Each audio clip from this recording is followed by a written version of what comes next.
Hello, ¿Cómo están? yo estoy bien. Yo estoy muy interesada en todo lo que es el mágico mundo de las cosas que no necesariamente vemos, pero a veces nos comemos y nos gustan un montón. O sea, el fungi como tal. El fungi como tal. Y antes que cualquier otra cosa, solo quiero felicitarte, Alejandra Ortiz Medrano, del Niño Jesús, por tu coyuntura tan tremendamente apropiada de haber elegido este tema justo alrededor del hype que está teniendo ese documental de Netflix. Lo viste, lo tomaste, bajaste el balón, así pechito, como palomita, golazo, golazo. Ya se verá si serán golazo o no. Ya lo veremos. Oye, pero bueno, ¿tú sí viste el documental de la Netflix? Sí vi el documental, pero sobre todo, y antes del documental que saliera en Uh-huh. Netflix, leí un libro que está increíble, del cual sale mucho de este programa, Ok. que se llama La red oculta de la vida de Merlin Sheldrake. Está Ah, increíble. me suena que tuvimos un live con unos muchachos muy simpáticos de un programa que se llama Leyendas Legendarias, donde se name dropeó a ese señor un montón. Sí, es padrísimo. Merlin Sheldrake, su libro está increíble y dice cosas de verdad muy fantásticas de los hongos. Y entonces luego vi el documental de Netflix y está padre, sobre todo las imágenes, o sea, sí tiene Uh-huh. imágenes muy, muy maravillosas y sorprendentes, pero fue como de, no dicen nada de por qué son tan fantásticos. O sea, según yo se queda muy corto con lo fantástico que son los fungi. Ya, qué tontería.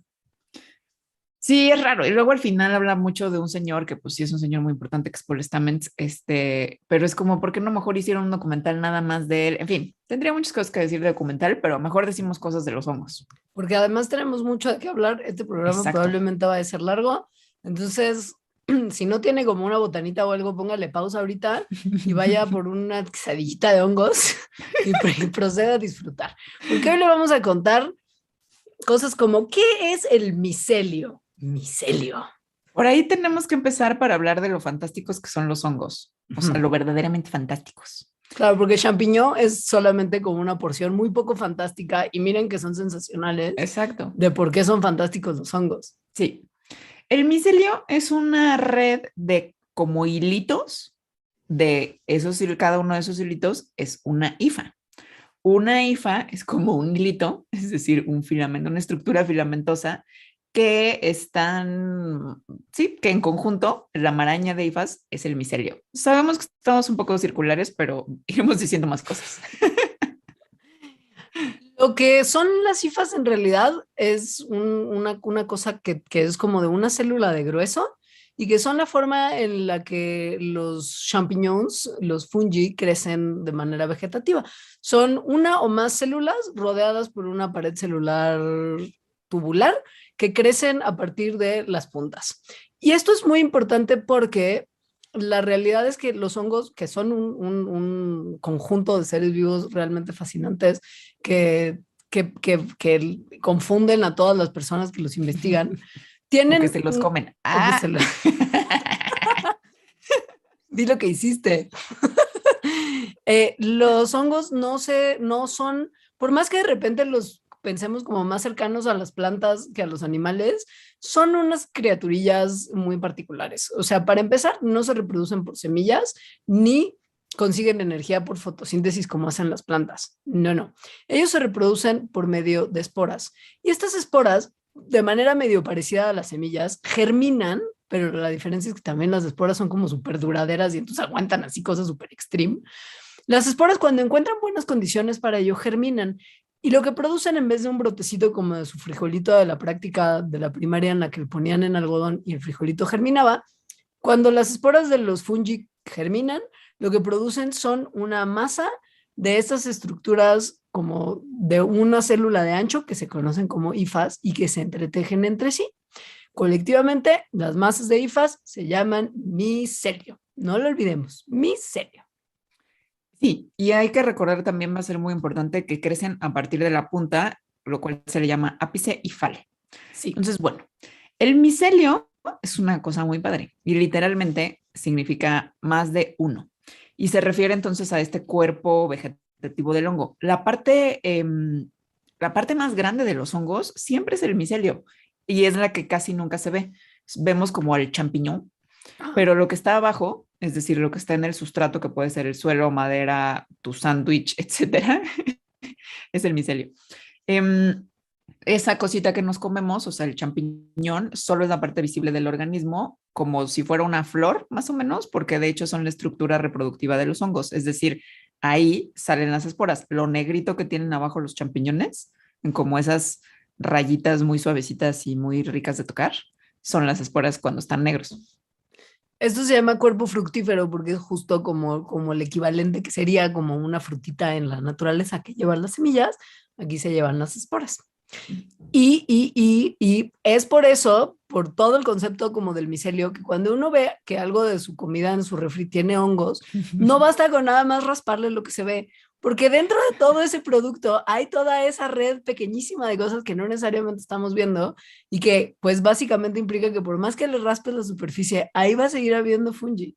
Sí, Nada más tengan, de esto no vamos a volver a hablar, pero ténganlo en mente.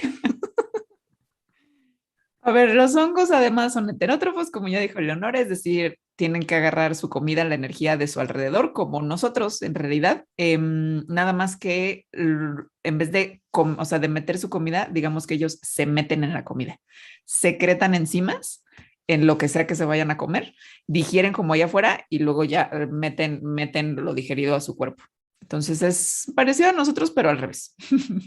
Sí, y cuando crece el champiñón como tal, es un poco como cuando encuentra el hongo que las condiciones del año y del momento están bien, se empiezan a hinchar las hifas que se entrelazan entre sí con el agua que absorben del suelo, por eso es tan común ver que salen champiñones visiblemente en lugares muy húmedos cuando es época de lluvias o después de llover. Y cuando crecen, lo hacen con muchísima fuerza. Eso también es lo que hace tan fascinante ver videos de hongos en crecimiento, ¿no? Como que van a atravesar lo que sea que tengan que atravesar. Y hay hongos que incluso atraviesan el asfalto, ¿no? O sea, tienen algunos fuerza suficiente para levantar un objeto de 130 kilos. Lo que nos sugiere que el micelio no es nada más así como los pelitos algodonosos, como muy bonitos, que se ven también en muchos documentales de la naturaleza, sino que tienen la capacidad de formar estructuras súper elaboradas y sí. Que son el champiñón como tal, El como champiñón infladito de agua. Esto es como otra anécdota para mi anuario de cosas más fuertes que Alejandra, un champiñón. O sea, yo creo que yo no puedo así cumpliendo el cliché machista, se me dificultaría poner un garrafón de agua. Sí, si es algo que pesa 130 kilos, sería literal imposible, o sea, no hay manera. Tendrías que ser un turbo mega mamatronic de gimnasio, así de 6 años de puro brazo potado. Sí. O champiñón. Un champi. Sí. Entonces, bueno, cuando se reproducen y sacan las esporas llegan a algún sustrato que se encuentra con condiciones favorables y entonces germina. Y entonces esta germinación es el inicio en el que el micelio va a empezar a formarse a partir de unita célula que está en la espora. Entonces, el micelio consiste de estas células que crecen a partir de esa única y siguen creciendo durante toda su vida. Entonces, estas primeras células del hongo, digamos, cuando acaba de germinar, entre comillas, se empiezan a ramificar y siguen ramificándose y ramificándose y ramificándose, a veces, pues por todo un bosque, por ejemplo. Uh-huh. Y lo que es muy bonito es que no lo hacen de manera aleatoria, o sea, no es como un crecimiento y una ramificación random. Y eso es un poco como vamos a empezar lo que es realmente fascinante de los fungi y su micelio, porque todo lo anterior era como solamente una introducción. Digo, lo de los 130 kilos sí es muy fascinante, pero aquí es donde la cosa se empieza a poner realmente interesante, ¿no? Porque fíjense que el tipo de crecimiento que tiene el micelio de ir expandiendo sus ápices y fales durante pues kilómetros si es necesario en todas las direcciones, no necesariamente es como, pues yo ahora voy a ir como por aquí a la derecha porque random, X. sino que puede o elegir de alguna manera a qué dirección quiere ir por razones que exploraremos ahora, o puede directo decir yo voy a ir a todos lados y explorar abiertamente toda esta vasta distancia para abarcar la mayor cantidad de espacio posible. O sea, hay como de alguna manera estrategias de diseminación y esparcimiento de acuerdo a las condiciones. está súper interesante porque, o sea, si pensamos, por ejemplo, un animal, o sea, nosotras mismas, Ujú. si quieres ir a donde hay comida, tienes que ir a donde hay comida, ¿no? O sea, Sí, o sí, tiene, o sea, es como, ¿dónde será? ¿Hacia la derecha o hacia la izquierda? Pues tienes que agarrar un camino y ya. sí. El micelio no tiene que agarrar un camino y ya, o sea, porque puede ir hacia todos lados, porque puede crecer hacia todos lados, no nada más derecha e izquierda, o sea, hacia todos lados en una esfera de tridimensional. Claro. Entonces, esto lo hace como ya dijimos con las hifas, porque casi básicamente todo lo que hacen los hongos lo hacen con las hifas, así es la manera en que interactúan con el mundo, es decir, a partir de las hifas comen, a partir de las hifas crecen, con ellas interactúan con otras especies. Em, y las cifras interactúan entonces con el medio, o sea, en una escala microscópica. Se van moviendo, es decir, creciendo y van ajustando su morfología respondiendo a lo que van, a los estímulos y los cambios que hay a su alrededor. Em, entonces, la cosa es cómo le hacen para responder e interactuar. Es decir, no nada más están haciéndolo al chile, o sea, un hongo y su micelio y las puntas de cada hifa que tienen su micelio no van nada más creciendo así nomás. O sea, sí van sintiendo y percibiendo lo que hay a su alrededor. Y están súper bien adaptados al hábitat en el que viven, ¿no? O sea, piensen ustedes en El quizás esto es suelo. raro, pero en el suelo. Piensen como en un bloque de tierra. Es un lugar heterogéneo que se puede ver, si lo pensamos, porque está compuesto de tantas partículas independientes, como una especie de laberinto en tercera dimensión de canalitos y esquinitas que el fungi tiene que navegar y un buen de materia orgánica, que es convenientemente el nutriente más importante para los microorganismos que viven en el suelo, incluyendo los hongos. Pero pues esta materia orgánica está distribuida de manera como muy, ahí sí, como medio al chilling en el suelo, no está como en lugares como predeterminados o en todos los lugares al mismo tiempo. No, o sea, es como que de No, repente hay algo muerto por allá y de ajá, repente hay y una luego caca por no, acá. claro, pero pues no en todos lados. Entonces, Ajá. pues los seres que dependen de esta materia orgánica para sobrevivir, como los fungi, tienen que ir navegando para encontrar esta materia orgánica. Y pues tenemos más o menos idea de cómo esto puede ser, pero piensen en esto para admirar todavía más que sabemos lo que sabemos. El suelo como tal es algo a lo que no le llega la luz. O sea, la luz no atraviesa el suelo, pues ahí se Es un bloquea. lugar darks. Es darks. Y como es darks, no se puede observar visualmente de forma directa. Entonces, se conoce muy poco de cómo las hifas fungales se comportan en la naturaleza. Y pues en situaciones Como una experimentales, caja de Petri. como una caja de Petri o una pecerita donde estoy imaginando, pues como los imagino como en peceras con un montón de Ajá. tierra, como una granja de hormigas donde los estudian, pues la realidad es que los medios de cultivo son homogéneos en su estructura, generalmente son muy ricos en nutrientes. Ahí se puede observar muy bien, claro, cómo operan los fungi en términos de cómo localizan, consumen, almacenan y transportan nutrientes, pero no es en realidad una extrapolación de cómo lo están haciendo en la realidad, es un acercamiento experimental súper controlado. Entonces, pues verlo en la naturaleza es bien difícil y entonces lo que sabemos hay que agradecerlo un montón porque han hecho experimentos bien inteligentes al respecto. Cuyo propósito de estos experimentos es darse cuenta de cómo le hacen para explorar el espacio tridimensional laberíntico en el que viven, que es el suelo, o Sí, cualquier sustrato, ¿no? claro. Pero esto lo hicieron para hongos que vivían en el suelo. Está increíble. Lo que hicieron es que en el laboratorio construyeron unos como laberintos miniatura, o sea, laberintos microscópicos hechos de silicón, pero laberinto tal cual, o sea, sí, así como con caminitos y topes y algunos tenían curvas, otros tenían como esquinas. Entonces, construyeron les llaman chips de suelo, entre comillas, porque no es de suelo, sino que más bien lo que están tratando es de replicar lo laberíntico, las condiciones estructurales y espaciales que podría haber en el suelo. Y ahí pusieron a crecer a hifas de hongos como para que buscaran comida. Y las Y, dejaron sí. años. Y lo que dieron cuenta, o sea, de lo que se dieron cuenta está bien interesante, porque lo que vieron es que se utilizan distintas estrategias por parte de las IFAs al momento de crecer y formar sus estructuras, o sea, el micelio como tal. Por ejemplo, algunas especies tenían hifas que crecían de manera como muy densa, pero como muy lejos y en líneas muy rectas, como sin explorar en realidad lo que está a su alrededor. Y a O sea, estas les pusieron de nombre de cariño las corredoras de maratón. yo le habría puesto el voy derecho y no me quito. Es que ellos no conocen ese Porque es hermoso tal cual. mexicanismo. Van derecho y sin quitarse literal. Sí, ¿no? Y es como de, pues sí, todo derecho. Hay otras especies que su micelio lo crecían de manera lenta, pero muy constante y que no iban derecho sin quitarse, sino que más bien podían ser como sinuosas, o sea, como dar vueltas bastante complicadas a través de esquinas o a través de topecitos o lo que se encontraran. Y a estas les llamaron la serpiente, según yo, más por la serpiente del celular, Del ¿se acuerdan? La celular. viborita. Es la Ajá, viborita de es la Nokia, obvio. viborita, sí. Cuando ves a alguien jugar bien viborita de Nokia, es como esto de estrategia micelar. Exacto. Entonces tenemos al voy derecho y no me quito, a la viborita y a uno más. A uno que se le llama el zombie o soldado, porque este es como de, yo voy a esparcirme por donde sea, así voy a llenar todos los espacios vacíos y voy a ir a romper con un montón de fuerza las partes sólidas de los chips.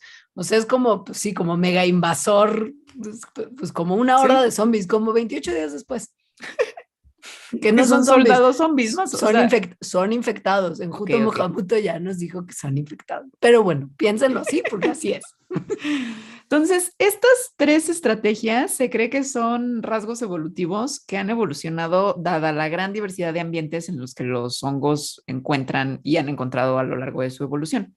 Por ejemplo, las estrategias del voy derecho y no me quito podrían permitir que los hongos rompieran fuentes de comida que son más complejas y que requieren una concentración mayor de enzimas. Eh, o más bien, ese sería como el soldado, ¿no? O el El zombie. soldado es Sí, del exacto. 28 días después. Sí, Ajá. el 28 días después. Y estrategias como la del voy derecho y no me quito, que más bien lo que hacen es llegar a lugares muy lejanos, o sea, como expandirse hacia muy lejos, lo que les darían es poder localizar de manera más rápida fuentes de comida que no como medio escasas y entonces que necesitan como explorar hacia lugares muy lejos y más o menos de forma rápida. Ahora, no todo es facilidad y risas para las cifras que se expanden, ¿eh? O sea, sí hay ciertas cosas que les complican, la verdad. Como por ejemplo, si hay como muchas vueltas muy pronunciadas, como mucha curva muy pronunciada, muy seguida, hace que a veces se atoren en las esquinas. Y algunos, si les pones obstáculos como en círculos, también, pues como que medio perdían como su sentido de la dirección. Y esto retrasa y confunde de alguna manera el crecimiento, ¿no? Patrones en zigzag, ángulos muy agudos, O sea, esquinas algunos empezaban a redondeadas. crecer en círculo y ya Sí. no se detenían de crecer en círculo, que pues eso no llevaba a ningún lado. O llegaban a una esquina y dejaban directo de crecer, porque fue como, no, pues ya, hasta aquí llegué. Entonces tampoco todos son risas, pero a mí me sigue pareciendo muy impresionante, ¿eh? O sea, Es muy impresionante porque lo que se está viendo, que bueno, ya se sabía, pero es que se está viendo, digamos que como muy claramente, es que los micelios de los hongos han evolucionado para resolver problemas espaciales y geométricos. O sea, eso es lo que están haciendo, porque todo el tiempo tienen que estar decidiendo cómo van a distribuir su cuerpo. O sea, no nada más de la forma, sino qué tan tupidos van a estar, si lo tupido va a ser bueno para recorrer una larga distancia que más bien no, ¿no? Si las redes entonces que son menos densas van a ser mejores para buscar alimento justo en grandes superficies, como el maratonista o el voy derecho y no me quito, pero tendría como el contra de que si van derecho y no se quito, generan menos interconexiones, es decir, se ramifican menos y eso es más propenso a que sufran daños. Entonces hay un montón de cosas que entre comillas los hongos tendrían que estar pensando como para decidiendo, ¿no? solucionar, Ujú. exacto. O sea, para Y, resolver esos problemas espaciales y geométricos de su vida y y su cuerpo. pensemos, claro, y pensemos además que esto significa un gasto energético, o sea, este crecimiento para ellos significa una inversión de energía. No es como que puedan desarrollar una estrategia y después decir, ay, no, esta no funcionó y empezar a desarrollar otra. O sea, esto implica como pues justo, como un consumo energético que se debe pues, Claro, pues están de tomar en creciendo su cuenta. cuerpo hacia Claro. un lado para que el que otra vez, entre comillas, piensan que es mejor. Ahora, se han hecho más experimentos que son mega interesantes, como por ejemplo el que hizo una investigadora de apellido Body, que dejó que un hongo gilófago, es decir, que se alimenta de madera, creciera precisamente dentro de un tronco de madera, ¿no? Y luego puso este trozo de madera donde estaba fungi en una placa. Y pues el micelio se expandió como desde el trozo en forma radial en todas las direcciones, como creando una especie de circulito peludito. Que es como Y, casi todas las fotos que hay de micelio porque crecen ajá, justo en placas, ¿no? claro. Ajá. Y entonces, bueno, pues esta red que crecía al final se topó con otro trozo de madera. Y piensan que si se estaba creciendo en un círculo y solamente en una parte llegabas a otro trozo de madera, pues sí es una parte muy pequeña del micelio que estaba en contacto con esta nueva madera. Pero aún así, el comportamiento de toda la red cambió. O sea, el micelio dejó de explorar en todas las direcciones y crear ese círculo en el que estaba creciendo, replegó todas las partes como que estaban saliendo a explorar de su red y creció como de manera más densa, o sea, como densificando la conexión con el pedazo de madera nuevo. Y conforme iban pasando los días, la red que se había creado ya era totalmente diferente, o sea, se había remodelado completamente a sí misma en respuesta a este nuevo descubrimiento. O sea, esto está muy interesante porque lo que está diciendo es que el hongo, o sea, el micelio, tiene mecanismos para comunicarse entre todas sus partes. O sea, solo una partecita tocó la nueva fuente de alimentación, o sea, ese nuevo cacho de madera, y en ese momento todo el cuerpo del micelio se fue hacia ese lugar, o sea, empezó a cambiar su estructura. Em, ¿cómo, ¿Cómo sucede esto? O sea, ¿cómo le hacen para saber en todas las partes de su cuerpo lo que está pasando solo en una parte de su cuerpo? Es decir, como acá hay comida, todo nuestro cuerpo se hace ahora para allá. Esto es especialmente, o sea, esta pregunta es especialmente, mmm, no sé cómo decirlo, como sorprendente. Si se piensa que a veces el cuerpo del hongo, el micelio, puede medir kilómetros cuadrados, o sea, realmente puede ser muy, muy grande. Y esto, pues obviamente ha sido motivo de estudios y de investigaciones de un montón de micólogos. Y, por ejemplo, el trabajo de uno de ellos, que es un sueco de apellido Olson, Stefan Olson, que ha estado como justo toda su vida rompiéndose la cabeza para tratar de entender cómo las redes de micelios se coordinan a sí mismas y actúan como un todo y no nada más como partes independientes. Es que Y lo sí, padre es que actúan como un todo, pero como independiente también. O sea, sí, porque cada claro, Piceifal está como independiente buscando, ¿no? haciendo sus cosas. Haciendo, y de repente se comportan como un todo también. Ajá. Sí. Pues este vato hace unos años se empezó a interesar por unas especies de muchas que hay para complementar con los locos que son. Una de las muchas especies que hay de hongos bioluminiscentes que Qué pues hace padre. que es increíble, güey. Imagínate un hongo fosfo. O sea que como que la seta, porque el micelio fosfo, pero también los champis son fosfo. Y esto es una estrategia además para que insectos se vean atraídos hacia el hongo y puedan llegar y pararse ahí y dispersar sus esporas. Amo. Pero O además, sea, tan fosfo que esta especie que él usó se usaba en Inglaterra en el siglo XIX por los mineros como foco. como foco, o sea, para que pudieran verse las manos dentro de la mina. Hongo foco, güey. Me Ajá. encanta. Sí, no, no. Es que Y Olson mismo lo usó como hongo foco, o sea, porque obviamente este señor crecía esos hongos pues, un montón para hacer sus experimentos que ahorita les contamos. ay, güey, por los Eh, LOLs también, obviamente. Si los tienes, los creces como para divertirte. Según yo, eso hacen todos los micólogos, ¿eh?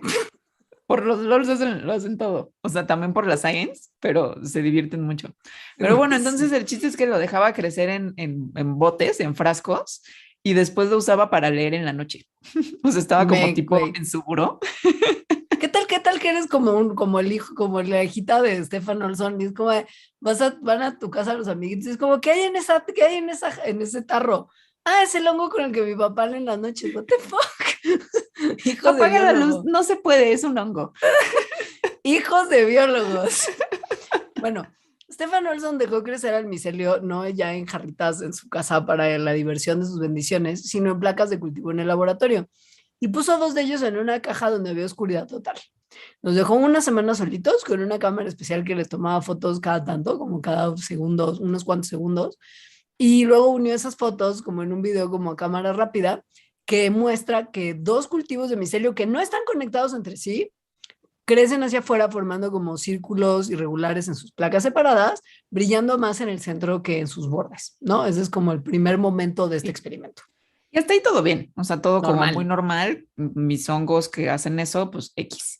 Pero después de 2 días de que los hongos estén ahí como creciendo y centelleando más en el centro que en los bordes, en un cultivo o sea, observó en estos como video foto que una ola de bioluminiscencia pasa de un borde hacia el otro, como la ola de un estadio, nada más que de Ajá. luz en la placa del hongo. En el otro no. Pero un día después pasa algo muy similar en la otra placa donde estaba el otro hongo, o sea, otra vez una ola de luz. Rapidísima además, o sea, bueno, rapidísima siendo un hongo. Y lo que fue más loco fue que esto lo observó una vez, pero luego, Ya no. es como de quiero replicarlo porque quiero entender por qué pasó, no volvió a ocurrir. Y a la fecha no puede explicar qué fue lo que pasó, ni cómo el micelio pudo como coordinar su comportamiento en tan poquito tiempo y sobre todo con otro que estaba en otro bote como separado, ¿no? No se entiende necesariamente porque, pues como que en nosotros es muy claro, si uno piensa en nosotros como una AC, es muy claro cuál es nuestro centro operativo. O sea, hay un lugar como un Dijiste centro, como una AC, o sea, como una una AC. asociación civil. No, como una yo hace, de Ah, ok. hacer. Yo, No, no, qué como rara una AC. analogía con la AC. No, eso es mucho más desordenado. Sería una pésima analogía, según Por yo. eso pensé, dije, pues hubiera dicho otra cosa, una corporación. ¿No? No, no, as one, dos. Ah, Sí, como nosotros hacemos, ¿no? Pues pensamos en nosotros. Tenemos un centro de control muy obvio que manda indicaciones para todos lados, pero los hongos no son así, son centros como, son organismos descentralizados. No hay como alguien que esté diciendo como IFAS hacia la derecha. o El sea, no hay un control está, cerebro. no hay cerebro, el control está disperso. La coordinación del micelio está pasando todo el tiempo en todos lados y en ningún lado en particular. Entonces, este señor Olson obviamente hizo más experimentos. Sí, porque pues, o sea, Sí, what's. tenía, o sea, la pregunta era, ¿cómo le hacen para coordinarse? O sea, ¿cómo le hacen para hacer la ola? Ajá. Como los humanos le hacen para coordinar la ola, ¿cómo le hace el micelio para coordinar su propia ola de luz? Entonces, tenía otra vez a su honguito en su placa ahí creciendo y pum, que le clava una pipeta. O sea, qué grosero, la verdad. Si me preguntas, Sí, qué pipeta pelado. porque es lo que tenía en realidad, o sea, lo que quería hacer era como que lastimar, Lastimarlo. ajá, Sí. lastimar al micelio. Entonces, la zona en donde clavó la pipeta se iluminó, pero después, 10 minutos después de que clavó eso, la luz ya se había propagado a 9 centímetros por toda la red. Eso, o sea, esa velocidad es más rápido que lo que tendría una señal química que viajara por el micelio, porque se sabe que tanto, qué tan rápido pueden viajar, por ejemplo, hormonas o moléculas, cosas a través del micelio que es muy, muy delgadito. Mm. Entonces, no podía ser algo así, o sea, no podía ser algo que se estuviera comunicando como una molécula a través del cuerpo del micelio. Ujú, ujú, ujú. Sí, y tampoco era como así como algo random porque puso a dos micelios genéticamente idénticos pero separados físicamente y acuchilló a uno, pero la luz no pasó al siguiente micelio. O sea No que la random, sino señal, algo que volara, ¿no? Como una sí, molécula, pero que no como, pasara por su cuerpo, sino claro, como una feromona, ¿no? Que saliera y lo pudieran detectar por el aire. como se ha visto de repente, o se hipotetiza que cuando cortas el pasto se mandan ciertas señales a Ujú. otros lugares de pasto. Sí, Aquí no, aquí la señal tendría que ser por fuerza interna a través del micelio, o sea, en su cuerpito, en su a través cuerpito, de su como cuerpito, pasar a través de las cifas. pero no a través de una sustancia. No, Entonces, entonces, ¿qué pasa aquí? porque recuerden, no brain, no brain, no No hay un brain, centro de operaciones, no hay un cerebro. exacto. ¿Cómo deciden? ¿Cómo saben? ¿Cómo propagan? ¿Qué ¿Cómo, onda? cómo le avisa? Me acaba de que clavar este dudo una peta. Este sueco loco nos está acuchillando. Huyan, amigos, huyan. ¿Cómo le hace el micelio para coordinar esta percepción con acción si no tiene cerebro? Bueno, como ya dijimos, las ápices cefales, que son la puntita de las cifas de estos pelitos, son la parte del micelio que hace muchísimas cosas. O sea, que crece, que cambia dirección, se ramifica, se fusiona, come, hacen todo en realidad. En un micelio, o sea, en esa marañita algodonosa que es el micelio del hongo, hay miles de millones de ápices cefales. O sea, es cada punta de cada hilito de esos.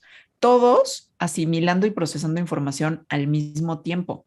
Entonces, la cantidad de datos que reciben es gigantesca.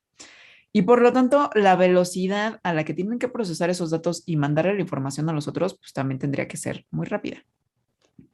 Sobre todo pensando en eso, en hongos que miden kilómetros de área. Y como ya se había dado cuenta este señor Olson, pues no se pasan la información ni como una señal química, ni, o sea, por su cuerpo, ni como una señal que pueda viajar por el aire.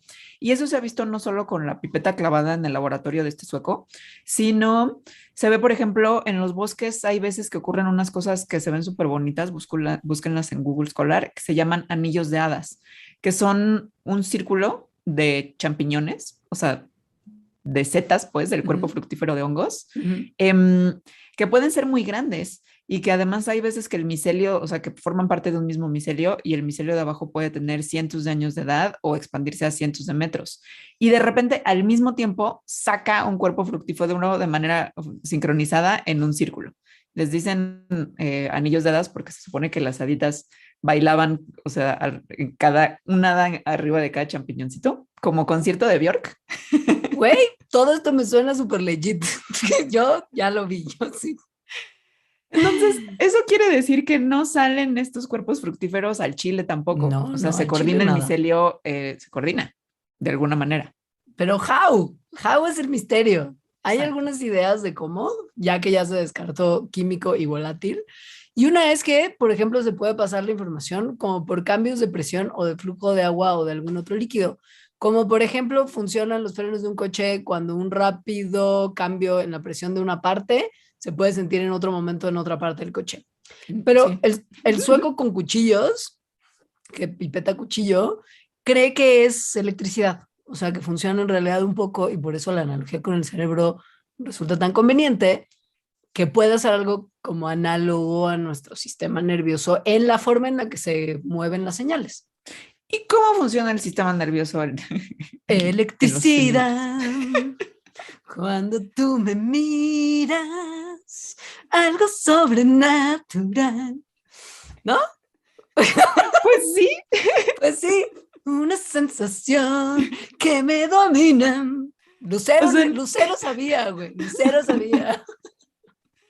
en los animales, como nosotros, en los Ajá. cerebros, se usan impulsos eléctricos o lo que también se llama potenciales de acción para mandar información a diferentes partes del cuerpo.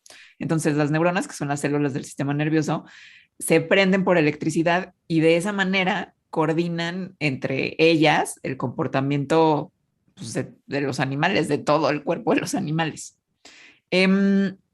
Hay otros seres vivos que no son animales que también tienen potenciales de acción, es decir, como estos impulsos eléctricos. Por ejemplo, se han visto en plantas, en algas, en algunos hongos, pero pues no se sabía qué tan importantes eran estos potenciales de acción o impulsos eléctricos para el comportamiento del fungi como tal.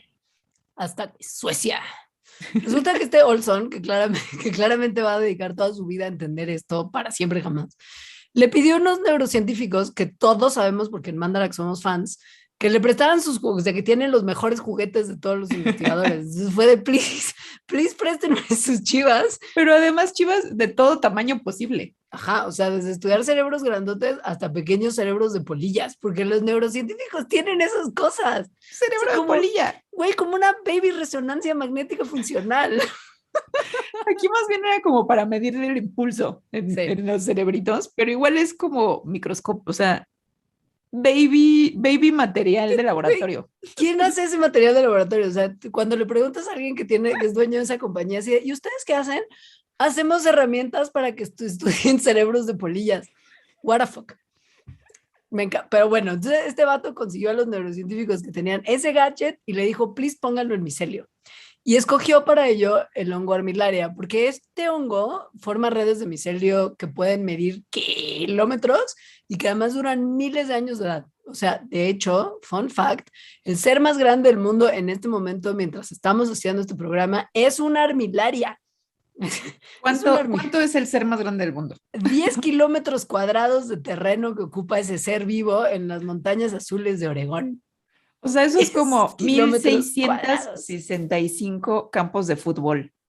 1665 campos de fútbol. Yo no puedo correr un campo de fútbol sin como caerme desmayada. Este hongo tiene 1665 de espacio. Tanto, o sea, se cree que pesa 600 toneladas y se cree en un cálculo con bastante amplitud en este cálculo, pero que tiene entre 2.500 y 8.000 años de edad. Ese hongo armillaria son los que luego venden en el súper, como el champiñoncito blanco. De botoncito. Ajá, sí, esos son, sí. Para que los respeten cada vez que se les mueran en el refri. Entonces, bueno, armillaria tendría que tener la capacidad, el rasgo de poder comunicarse a grandes distancias, dado que puede crecer 1.665 kilómetros, 1.665 campos de fútbol. Claro. ¿Qué hizo su acuchillador? Ya que a él le gusta mucho picotear el micelio con cosas, lo que hizo fue insertar microelectrodos en las hebras hifales y con estos electrodos detectó que hay impulsos regulares que se parecen mucho a los potenciales de acción y que ocurren además a una frecuencia muy similar a la que se ve que se comunican las neuronas de animales. Esto, por si a usted le interesa presumir cuál es su potencial de acción, que es un tema para ir a la cafetería, como a la cafetería con sus amigos godines, lleguen y hoy, ¿sabes cuál es el potencial de acción de los animales? Pues son 4 impulsos por segundo a una velocidad de 1 milímetro por segundo. O sea... Y entonces te dice tu amigo godín, eso es 10 veces más rápido que el flujo de fluido en las cifas. Qué interesante, ¿no? Y luego los dos se ponen a pensar como de, güey, esto está padre, pero en realidad no prueba que esto sea el sistema de señalización, porque la realidad es que tendrían que ser sensibles a la estimulación para que se pueda hablar de una comunicación como tal. Si no, nada más es una reacción eléctrica. Entonces todos tomarían sus lates y se irían a continuar su día godines. Aunque pasa, ¿no? Como, están hablando de los experimentos de Olson porque hay otro.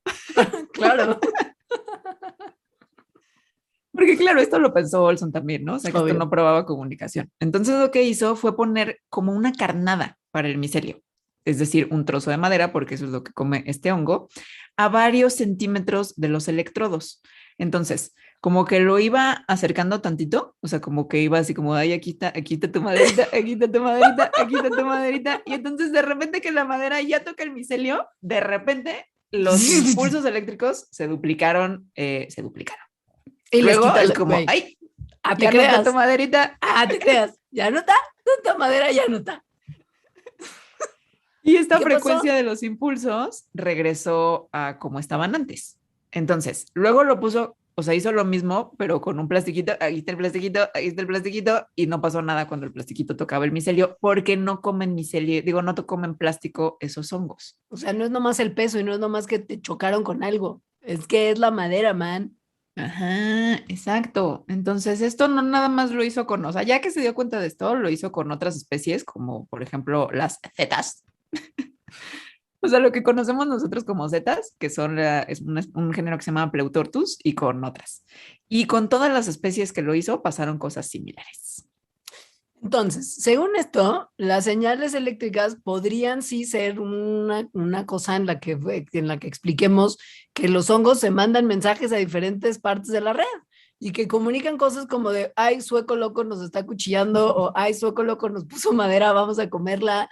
Hay otro micelio de otro hongo por aquí, vayamos a decirle hello. O condiciones internas, ¿no? Porque pues al final del día también es como, ay, no, nos lastimamos, ay, el resto del hongo tiene que saber. Así es. Entonces, esto se antoja como para decir, pues los micelios, porque además mucha red, mucha electricidad, mucha conexión, pues son como un cerebrote, un cerebro del tamaño de un bosque. O sea, hay 1,665 campos de fútbol americano. Sí, hay cosas que sí son, pues que sí hay similitudes. Por ejemplo, tanto el micelio como los cerebros animales son redes muy complejas de células, que además células que se pueden excitar por la electricidad, como acabamos de ver. Pero así como decir que son lo mismo, pues no tanto. O sea, sería una simplificación muy grande. Como se suelen Porque hacer en los documentales de la naturaleza. sí, sobre todo en los que nos explican muchas cosas, pero bueno.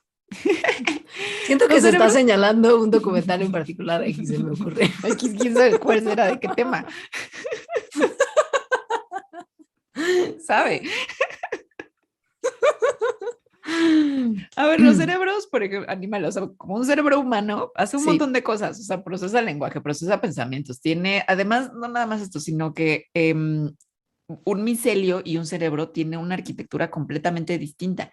Y justo es la arquitectura, es decir, la manera en la que se configuran los cerebros animales, lo que permite que tengan las funciones que tienen. Entonces, en un cerebro animal, las neuronas tienen sinapsis, en esas sinapsis se mezclan señales con otras señales, hay neurotransmisores, ¿no? Todas esas cosas de la arquitectura de los cerebros animales es lo que permite que ciertas neuronas hagan una cosa, otras hagan otra, es decir, una misma señal puede prender a unas neuronas y apagar a otras. Y por lo que sabemos hasta ahora, una red de micelio no hace nada de esto. Pero pues igual y podrían hacer cosas similares, ¿no? O sea, sí, igual y nada más no sabemos cuál es el tipo de conexiones que tienen y cómo se comunican bien. Porque ya vimos igual. que no es necesariamente tan fácil estudiarlos. Pero pues aquí lo que viene es como la pregunta más filosófica como tal, ¿no? O sea, ¿qué hubo con si las formas de vida que se basan en redes, como claramente el micelio lo hace, pueden tener alguna forma de cognición? O sea, si podemos definir su comportamiento como un tipo de inteligencia, que nos trae al asunto complejo de que como justo una tiende a pensar en un hace, como un hace, el hace de mí. el hace de mí, de Leos, los humanos tendemos a pensar en inteligencia y cognición en términos humanos, o por lo menos en términos de algo que tenga un cerebro, porque lo demás se nos hace como muy difícil entenderlo como tal. Y ubicamos como sinónimo de inteligencia, y se puede ver cuando hacemos especiales de animales súper inteligentes, es que hagan cosas como que se reconozcan en un espejo, que tengan algún tipo de razonamiento, o algún proceso cercano a la lógica, por supuesto un lenguaje. Todo eso requiere de un cerebro como tal, como un cerebro de mamífero y de funcionamiento mental de alto nivel. Y a lo mejor estamos acotando mucho la diferencia, o sea, perdón, la definición como de algún tipo de cognición a este factor cerebro que nos permite estas características tan humanas, tan de mamífero. Sí, o sea, llevando la reflexión como a la parte más relax, o sea, como flexibilizando que la cognición y la inteligencia no tendrían necesariamente que estar asociadas a un cerebro. Entonces, justo la definición de cognición e inteligencia podría tener matices. O sea, si definiéramos la inteligencia como una reacción flexible a algo en el entorno, es decir, como un comportamiento que resuelve un problema y toma decisiones entre varias opciones de procedimientos alternativos, es decir, no nada más una reacción que ocurre siempre que hay algo. Ese procesamiento de información compleja no tendría que estar restringida a cerebros, porque sería algo que harían, por ejemplo, las redes de micelio. Creo que este es un excelente momento para hacer una pequeña pausa porque vamos a empezar a hablar de unas cosas que están, o sea, si esto era fascinante, esto otro que vamos a hablar es mega, turbo, hiper fascinante. ¿Qué siento yo? Sí, entonces, no, estoy de acuerdo. Sí, pausa y volvemos. Hola, ya volvimos. Sin habernos comido un honguito delicioso. Nada, no, yo no es nada. Pero se me antojó. A mí también. Sobre todo cuando hemos hablado tanto del chile, pensé como en una quesadillita de algún tipo de hongo con un montón de salsita verde. También ahorita es que en la pausa cotorreamos un poquito con los Patreons que están conectados al live, que nos están viendo grabar esto en vivo en YouTube. Y había uno que sí se había hecho o dijo una quesadillita de huitlacoche. Que es de mis hongos favoritos. Se me antojó muchísimo. Sí. O sea, si me presionas, está en mi como top 2. Uy, sí, es muy deli. Sí. Pero bueno. Son importantes para nuestra alimentación, pero también han sido importantes para que la vida en la Tierra exista como la conocemos. Básicamente ellos son responsables de un montón de cosas. Sí. Crítico a la importancia, no se podría decir crítica. Sí, o sea, realmente la vida como la conocemos en la Tierra no sería así, pero de los últimos 1,000,000,000 de años. O sea, es prácticamente todo. Es que... A ver, un poco de historia. Las primeras, vamos a hablar, de historia. Sí. Las primeras plantas, o sea, la vida surgió en el agua y estuvo en el agua durante mucho tiempo. De repente empezaron a salir cosas, entre ellas hongos. Pero bueno, cuando las plantas empezaron a emerger hacia la tierra, es decir, de algas pasar a ser plantas como tal, eso fue hace 500 millones de años.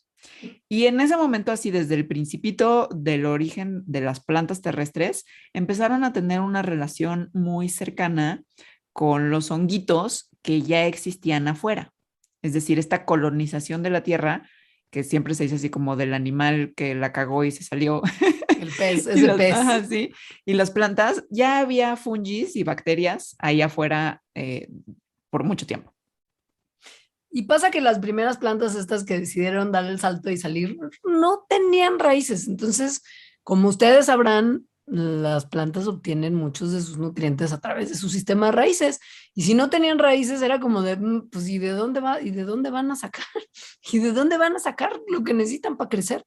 Pues miren, si haces un equipo buena onda y te haces como partner con Si un haces una AC, champi, una AC, como una AC, con unos champiñones y les permites que crezcan adentro de ti y se vayan ellos esparciendo hacia afuera en la tierra que era muy cargada de minerales primordial, pues entonces podemos pensar que las hifas de los hongos van a ir debilitando y desintegrando las rocas, ¿no? Van a extraer los nutrientes que están ahí, se los pasan a las plantas y las plantas que hacen fotosíntesis a cambio le pasan nutrientes a los fungi, todos ganan. en realidad así es como sucedió, no, no nada más podríamos pensar. Como ya dijimos, los hifas de los fungi sacan cosas para poder comer. Entonces, en ese sacar cosas, lo que hacen muchas de ellas es secretar ácidos orgánicos que literalmente pueden disolver la tierra, o sea, rocas. Y entonces con eso extraer los nutrientes y pasarle a la plantita que es un nutriente para que ya crezca porque no tenían raíces. Entonces, esta intercambio de recursos, porque las plantas a su vez entonces le daban a los honguitos, como le siguen dando con los que siguen teniendo relaciones simbióticas, le daban otros nutrientes. Entonces, este intercambio fue lo que empezó a, digamos, meterle un súper empujón a la evolución y la diversificación de las plantas terrestres en nuestro planeta. O sea, eso es lo que hizo que las plantas pudieran comenzar a evolucionar y diversificarse tanto, de manera que empezaran a crear diferentes comunidades, ecosistemas, y que fueran, pues, una de los grupos más dominantes sobre el planeta. Actualmente, más del 90% de las plantas siguen teniendo asociaciones con hongos de algún tipo, del cual dependen para sobrevivir, y los hongos también, ¿no? Con los que tienen esta asociación. Y estas asociaciones con las raíces de las plantas y un honguito es lo que se conoce como la micorriza. Pero, ¿qué es la micorriza? No, no es un programa de mal gusto y humor barato. ¡Qué mal nombre! Güey, cotorriza La micorriza, micorriza. güey, me sonó. Sí. No, es una asociación mutua simbiótica entre un fungi y una planta. O sea, lo que se refiere es al papel que juega el fungi en el sistema de las raíces de la planta, que es básicamente un papel múltiple que abarca nutrición de la planta, su biología del suelo como tal y la química del suelo como tal. O sea, hay mil interacción ahí entre el hongo, la planta y el suelo en el que todos estos viven.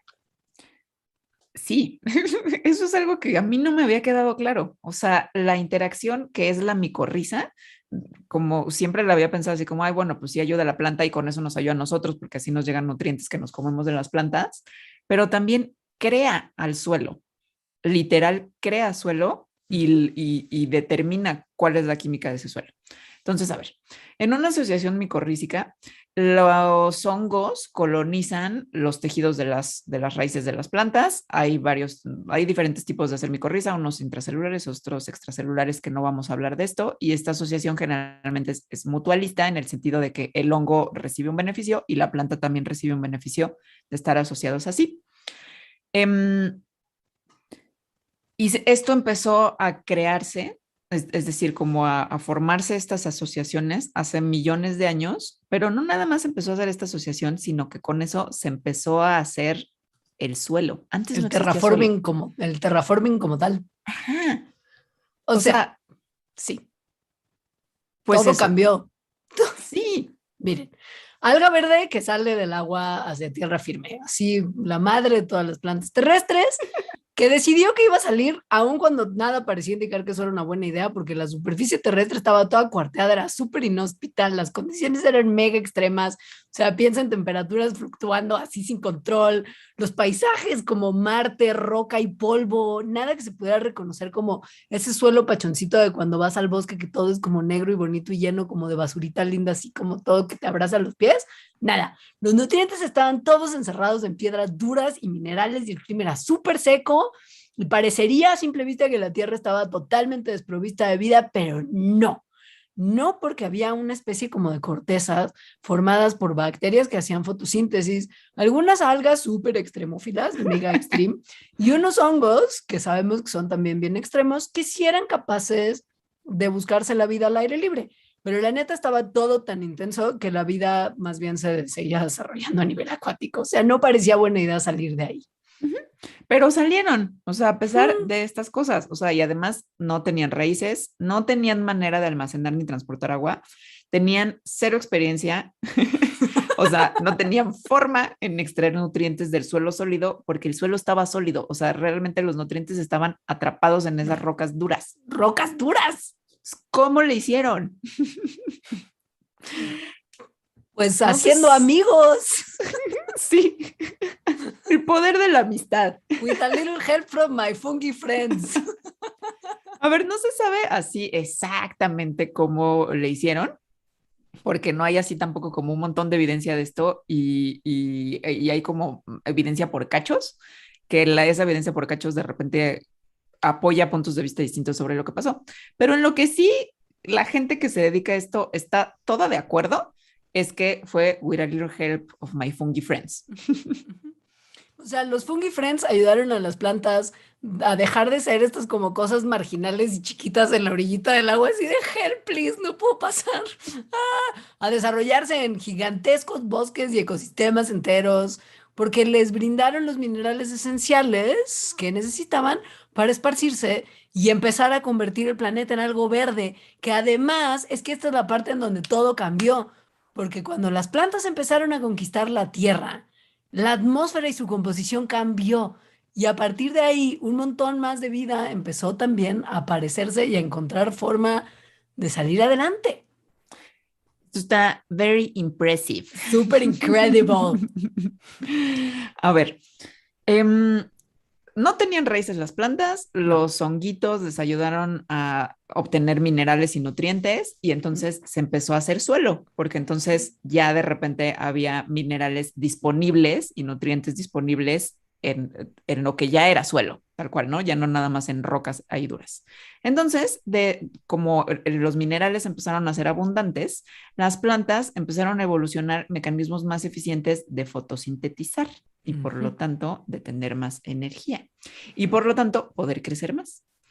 Empezaron, por ejemplo, a controlar mejor cómo se mueve el dióxido de carbono y el agua hacia adentro y hacia afuera de sus hojas.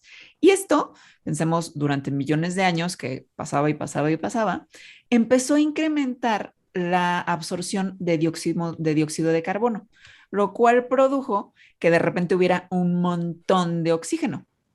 Y ese montón de oxígeno en la atmósfera lo que permitió es que pudieran evolucionar formas de vida animal mucho más grandes y más complejas que las que había antes. Es decir, le abrió paso a que ya hubiera vida animal más grande. Llegamos, por ejemplo, al momento en el que la Tierra entra a lo que se conoce como el periodo devónico. Y ahí ya están las plantas. En esto que está cotorreando Alejandra, de todo ya empieza a florecer literal. Y bueno, todavía no había flores. No, bueno, pero sí. Es como una... Sí. Ajá, sí. A esparcirse, por ejemplo. Ya estaban consolidadas las plantas en la tierra, alimentadas por 1000 niveles de luz y súper buenos niveles de dióxido de carbono, porque en los periodos anteriores las concentraciones de dióxido de carbono eran altísimas.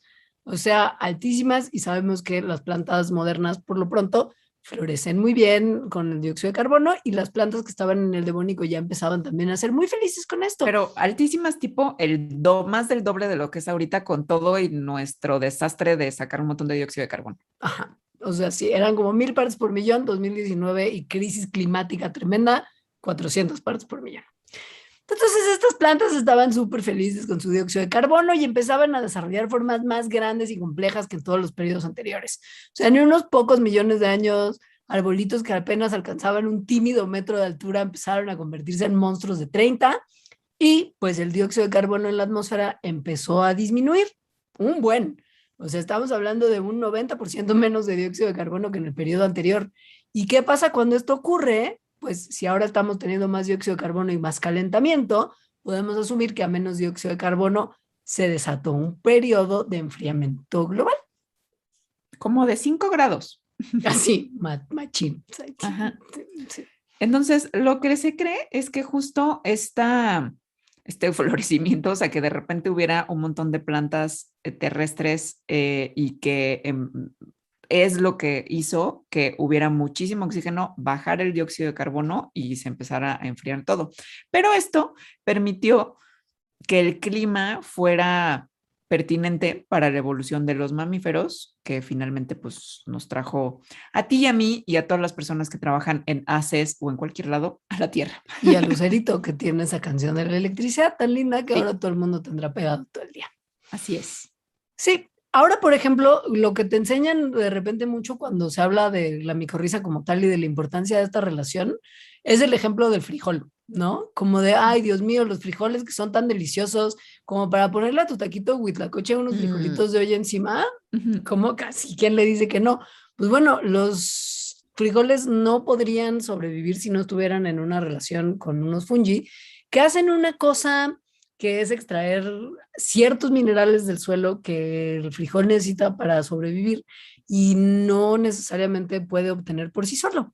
Esto pasa en muchos casos. El frijol solamente es un ejemplo que se usa mucho para explicar esto, pero ocurre en un montón de plantas y la mala agricultura que llevamos a cabo ha decidido que se va a suplementar esta necesidad vegetal con fertilizantes sintéticos, ¿no? Por ejemplo, el problema de que a las plantas les cuesta mucho trabajo lidiar con el nitrógeno hace que se fertilicen un montón las plantas con nitrógeno. Pero también hay mucha necesidad de las plantas de fósforo para poder crecer bien y nutrirse. Y una de las cosas que mejoras en los hongos micorrízicos es sacar fósforo del suelo y transferirlo a sus compas plantas. Y pues Así a más es. fósforo, más crecimiento de la planta, a más crecimiento de la planta, más dióxido de carbono se absorbe de la atmósfera y cuantas más plantas hay, pues también hay más plantas que se mueren y más carbono queda enterrado en suelos y sedimentos. Y al haber menos carbono, pues al haber más carbono enterrado, pues menos hay en la atmósfera. Se vio, fue un proceso que ocurrió en periodos anteriores. Las Pues plantas capturaron el CO2 y lo enterraron. eso tal cual pasó. O sea, de Sí. repente la asociación micorrízica empezó a ser tan buena y las plantas empezaron a tener tanto acceso al fósforo que empezaron a crecer un montón, empezaron a morirse también un montón, normal, y Normal, además empezaron se a mueren enterrar más. en sus cadáveres el carbono. Y cuanto más carbono está enterrado, menos carbono hay en la atmósfera. Sí. No nada más carbono, No. porque en realidad hay otros minerales que tienen los suelos que también las plantas incorporan a sus cuerpos y luego se quedan enterrados cuando se mueren. Por ejemplo, en el devónico, igual seguimos ahorita en el devónico, gracias a las micorrizas, las plantas pudieron empezar a extraer calcio y sílice. Una vez que el calcio y el sílice se liberan, estos minerales reaccionan con el dióxido de carbono y extraen, o sea, como reaccionan con ese dióxido de carbono, lo quitan de la atmósfera. Lo que resulta de esto son carbonatos y silicatos, que cuando una vez la planta se muere y, por ejemplo, llega al océano, los organismos marinos que tienen conchitas los usan justo para hacer sus conchitas. Cuando estos animalitos con conchitas se mueren, entonces sus conchitas se apilan en la profundidad del océano y se vuelven un enorme cementerio de carbono. Es decir, lo que estamos viendo es como el carbono, como el ciclo, una parte del ciclo del carbono, que de la atmósfera pasa al lecho marino. Pero entonces eso cambia el clima también. Sí. Y esto se vio con unos experimentos que se han hecho en muchos casos simulando de alguna manera la atmósfera de la Tierra primitiva y ver qué pudo haber estado pasando ahí y entender un poquito justo cómo se formaron las condiciones en las que estamos ahora, ¿no? Entonces, en unos experimentos de este tipo se descubrió que el resultado de estas relaciones de las micorrizas varía en función de las condiciones del clima. Esto es una cosa bien interesante y bien, y bien padre y malévola a la vez. Porque hay veces en las relaciones entre estos dos tipos de seres vivos, las plantas y sus hongos amigos, en donde a veces las plantas se benefician más de la situación y a veces menos, que es una cosa que esta investigadora que trabajó mucho esto, David Field, bautizó como eficiencia simbiótica. O sea, si las plantas se hacen de un fungi friend eficiente, recibe más fósforo y puede crecer más. Y entonces, a partir de observar esto, se puede hacer como de alguna manera una extrapolación de cómo fue el intercambio entre plantas y los hongos hace 400 millones, 450 millones de años, cuando el dióxido de carbono estaba a tope, en los números que describimos hace unos segundos. Y luego se juntó esta investigadora Fields con un compa que se llama Mills, y que él lo que hacía era modelos en computadora climáticos, es decir, este tipo de modelos de que si hubiera habido tanto oxígeno en la atmósfera, entonces establecido el clima, lo cual coincide con el fósil, ta, ta, ta. Y le dijo, o sea, de todas las variables que tienes, no estás integrando a los hongos micorrízicos a tu modelo. Y son súper importantes porque de la eficiencia simbiótica de estos hongos micorrízicos depende qué tanto pueden crecer las plantas y por lo tanto qué tanto dióxido de carbono pueden absorber, etcétera. Entonces metieron a los hongos micorrísticos al modelo de computadora y moviéndole, ¿no? Como otras cosas, se dieron cuenta que con esa nueva variable de hongo se podía cambiar todo el clima del planeta, nada más viendo cómo habría cambiado la eficiencia simbiótica. Es decir, cambiar todo el clima del planeta significa que cambiaba la cantidad de dióxido de carbono, el oxígeno en la atmósfera, la temperatura global y todo nada más por los hongos micorrízicos que tenían las plantas en ese momento. Si esto no les vuela la cabeza, no podemos hacer nada más por ustedes. Estamos rendidas. O sea, una cosa que se dan las raíces y entonces todo cambia. No, a mí me... Sí. O sea, sí, en resumen, los hongos micorrízicos contribuyeron muchísimo a que se redujera el dióxido de carbono ¿no? Por el apogeo de las plantas durante el periodo devónico, lo cual cambió la evolución, bueno, el rumbo de la evolución de todas las formas de vida en el planeta prácticamente. O sea, los fungi son las cosas más menospreciadas por la cultura popular del mundo. Todo el mundo habla de las plantas y el oxígeno y cómo cambiaron todo. No sin mi fungi. No Exacto. Sin mi fungi. ¿Cómo? ¿No mi ciela? No micelia. No micelia. Güey. Dice alguien haga un meme de no micelia. Ya existe, es que estoy en grupos de Instagram de memes muy raros, de puro fungi. Hay cosas muy desconcertantes, pero hay cosas muy buenas como no micelia. ¿Hay cuentas de Instagram de memes de fungi? Sí, muy extrañas además. Hay imagino. Una que por lo que escriben yo creo que la manejan personas chilenas. No sé, te voy a mandar. O sea, de verdad, sí, como de me interesa. Ok, fuera de esto que es básicamente que los fungi son los arquitectos de todo lo que conocemos hoy como bonito, incluyendo a la AC. Los hongos tienen una cosa muy increíble que es que gracias a ellos no vivimos en un mundo de cadáveres de todo. Exacto. Básicamente. Mundo de cadáveres de todo. Porque uno de los papeles principales, que eso es lo que te enseñan en la escuela todo el tiempo de los fungi, es que son descomponedores. Claro, es lo único que se sabe, es lo único que te enseñan, maldita sea. Ajá, sí, pero además piensas en el descomponedor como algo que se come las otras cosas y ya, ¿no? Pero en realidad el descomponedor, o sea, como los hongos, lo que hacen es contribuir al ciclo de los nutrientes. O sea, que los nutrientes puedan transportarse, almacenarse, liberarse y reciclarse a través de un montón de formas de vida distintas y con el medio no vivo, o sea, con el sustrato, con la atmósfera, etcétera. Entonces, el que tengamos un continuo, una cantidad continua captura y que se sigan reemplazando el carbono, el nitrógeno y minerales es gracias, y lo cual es importante para que existan los ecosistemas y la vida, es gracias a los descomponedores como los hongos. Pues sí, es un reciclamiento de nutrientes y regreso de estos a sí.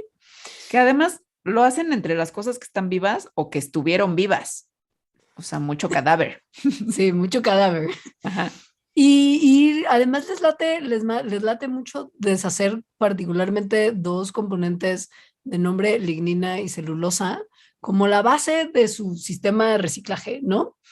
Estos dos componentes son muy importantes porque son los dos componentes principales como de la madera como tal.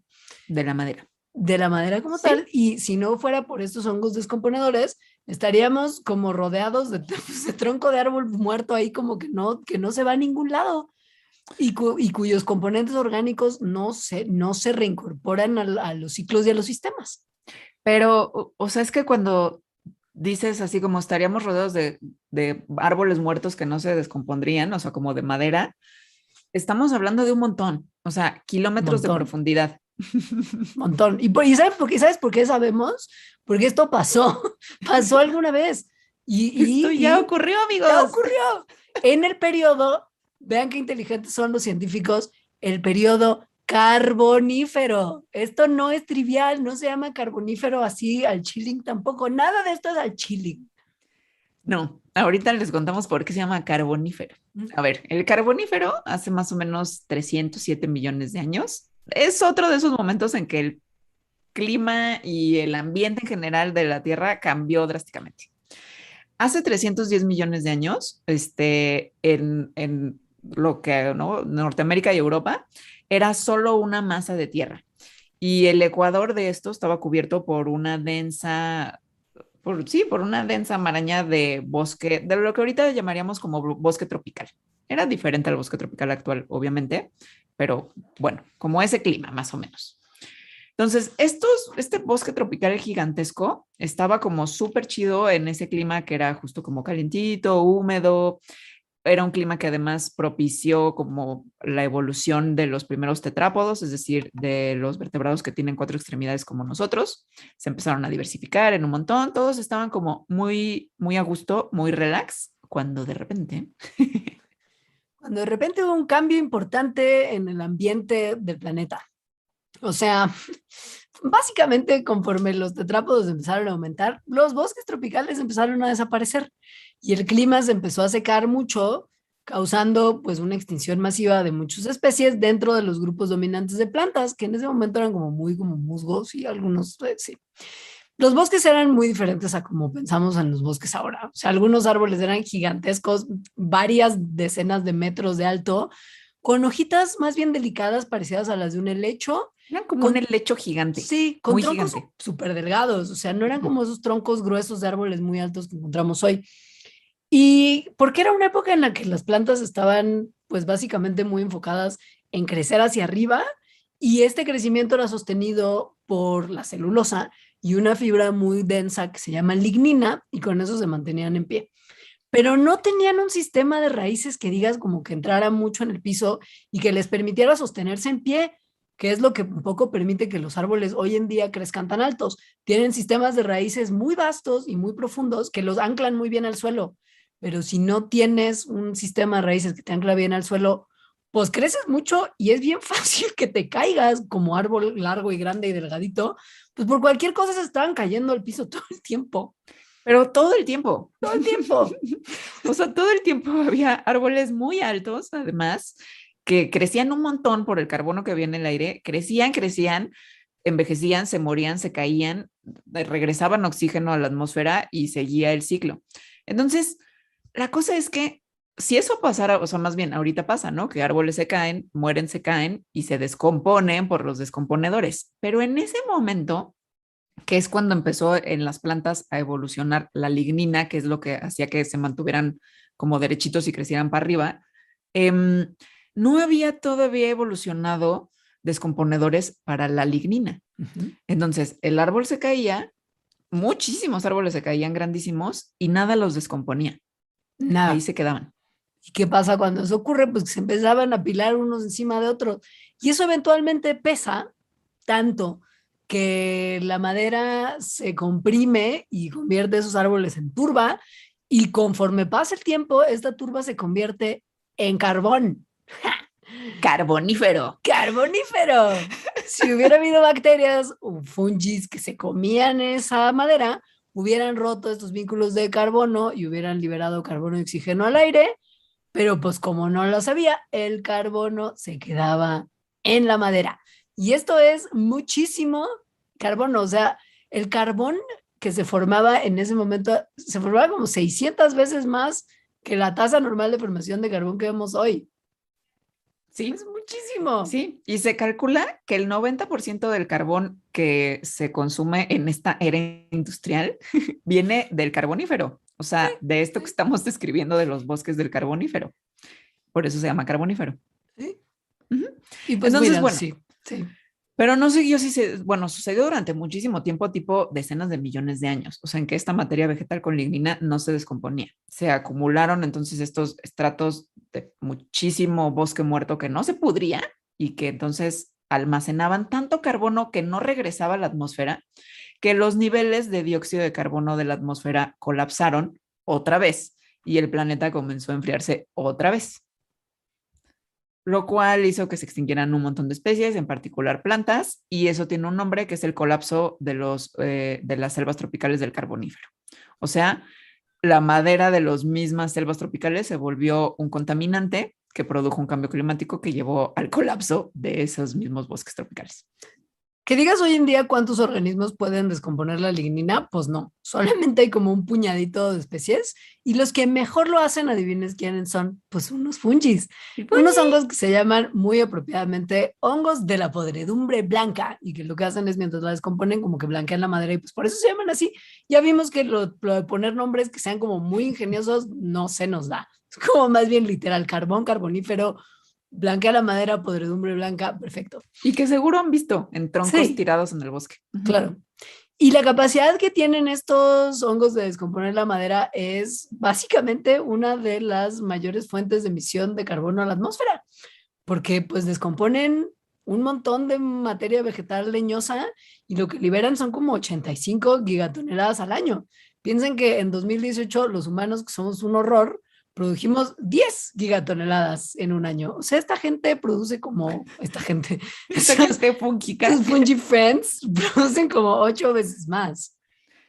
Y gracias a eso se recicla el carbono en todo su ciclo, pues. O sea, gracias a eso regresa a la atmósfera y puede ser usado y no vivimos en kilómetros de madera sin descomponerse. Básicamente. Entonces, sí, eso es gracias a los hongos. O sea, agradezcan a los honguitos eso.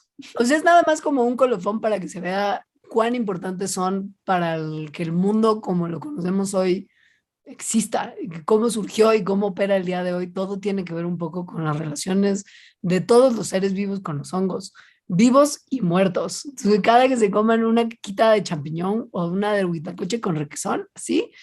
Piénsenlo bien. Piensen en el micelio y volteen a ver hacia arriba, más bien hacia abajo, y digan gracias, micelio. Sí, son muy fantásticos. Podríamos hacer muchos más programas de los fantásticos fungi porque tienen muchas cosas increíbles. Entonces, si vieron el documental de Netflix y ven esas imágenes padrísimas, está bien, pero sepan que saber más de los hongos es lo que los hace realmente fantásticos. Sí. Y para saber un poquito más de los hongos, es un extraordinario momento para visitar patreon.com/mandarax, porque a partir de ahora se termina el programa como tal para aquellos que no son Patreons y empieza un bonus track para las personas que sí son Patreons, que se van a enterar del extraordinario poder de toma de decisiones estilo bolsa de valores que tienen los fantásticos fungi. O sea, los hongos toman decisiones económicas. Económicas.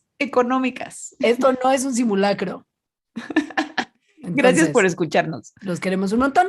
Hasta el próximo Mandarax y a los Patreons hasta en un minutito. Ahora volvemos con ustedes. Adiós.